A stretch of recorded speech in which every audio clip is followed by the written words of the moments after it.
Hi friends, అందరికీ good morning. నిన్ననైతే మా అత్తమ్మ వాళ్ళకు బియ్యం అయితే ఇచ్చినా అండి. అత్తమ్మ, మా మామయ్య, మా మర్దికి ఎందుకు ఇచ్చిండ్రు అంటే వాళ్ళ అమ్మ నాన్న లేరు, మళ్ళీ వదిన అంటే అమ్మతో సమానం అంటారు కదా, అందుకనే నేనైతే ఇచ్చాను. అయ్యగారిని అడిగితే ఇవ్వచ్చు అని చెప్పిండ్రు, అందుకనే మా మర్దితోటి సహా ఇచ్చిన అండి. ప్రతి ఇయర్ అయితే అత్తమ్మ ఉన్నప్పుడు కూడా నేనే పోయి ఇచ్చేది అయ్యగారికి. ఇప్పుడు కూడా అత్తమ్మ లేరు కాబట్టి ఇంకా నేను ఇచ్చేస్తున్నా. చూడండి, బియ్యము, పప్పు, చింతపండు, కూరగాయలు, పాలు, పెరుగు, నెయ్యి ప్యాకెట్ 216 ఇట్లయితే అయ్యగారికి ఇచ్చేసి వచ్చిన అండి. నేనేమేమి చేసినా అంటే టిఫిన్స్ అయితే అత్తమ్మకైతే చాలా ఇష్టము. పప్పు గారెలు,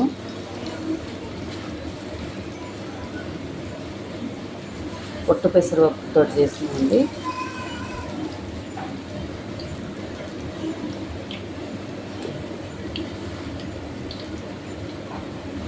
అత్తమ్మకైతే చాలా ఇష్టం అండి. అత్తమ్మ నాతో లేదు అన్న బాధ అయితే ఇంకా కూడా తగ్గట్లేదు నాకైతే.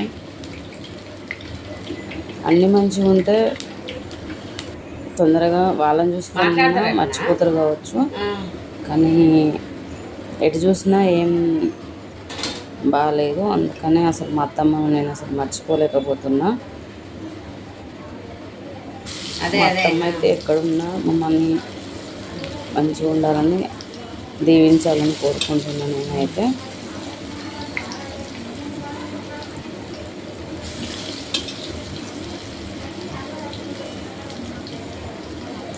నిన్న అంటే చాలా బాధగా ఉందండి.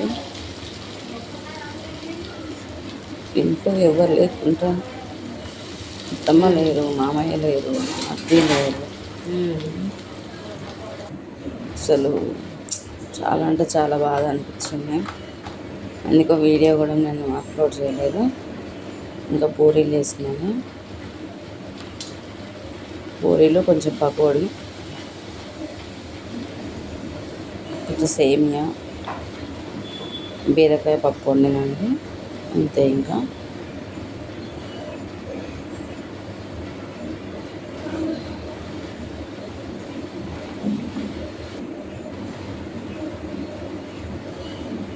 పకోడీ అంటే చాలా ఇష్టం అండి. మా అత్తమ్మ చనిపోయేటప్పుడు కూడా నేను చేసిన పకోడీ లాస్ట్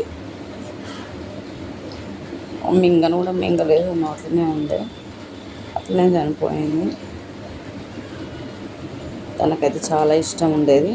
ఆమె తినేది ఓన్లీ పప్పు గారెలు, పకోడీ, అంతే. చాలా ఇష్టం అయితే. అందుకని ప్రతి ఇయర్ అయితే ఇవి వేస్తాను నేను కంపల్సరీ.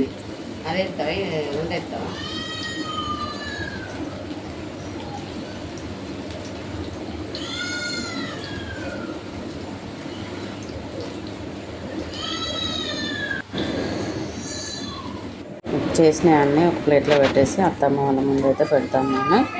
కొంచెం సేమియా కూడా చేశాను నేను, స్వీట్, కొంచెం స్వీట్ ఉండాలని చెప్పేసి. అంతే అండి, ఈ విధంగా చేశాను నేనైతే. ఈ వీడియో కనుక నచ్చినట్లయితే లైక్ చేయండి, షేర్ చేయండి, సబ్స్క్రైబ్ చేసుకోండి. Thank you for watching.